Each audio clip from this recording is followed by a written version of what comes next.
कालच्या दिवशी आमच्याकडलं मेन डोअरचं जे लॉक असतं ते खराब झालं होतं. पूर्ण रात्र आम्ही व्यवस्थित झोपलो नाही, कारण एक मनात धाकधूक होती. त्यानंतर आज आम्ही त्या दादाची सकाळपासून वाट बघतो आणि तो आला लिटरली 2 ते 2:30 वाजता. तेव्हापर्यंत आम्हाला कंटिन्यू अव्यूकडे लक्ष देत राहावं लागत होतं. माझं थोडंसं लक्ष विस्कटलं आणि बघा अव्यूने इथे काय केलं.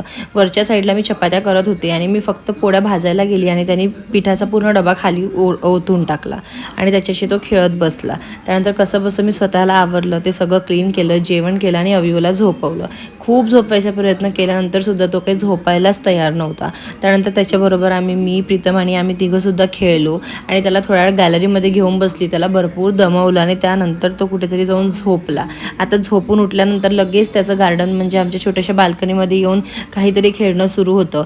त्याला मी हा टब दिला आहे, त्यात मी थोडं पाणी त्याला खेळायला देत असते, कारण त्याला पाणी खेळायला प्रचंड आवडतं. मग मला असं होते 2-3 ग्लास भरवण्यापेक्षा यात तू थोडं पाणी घे आणि खेळत बस. पण आता त्याचं असं झालं होतं की आई, तू मला सकाळी खेळायला पाणी दिलं ना, मला तू आताही पाणी दे. आणि त्यासाठी म्हणून तो खूप रडला. आता रडल्यानंतर त्याला कसं हसवायचं, तर असं काहीचं आम्ही हसवत असतो. चला भेटूया.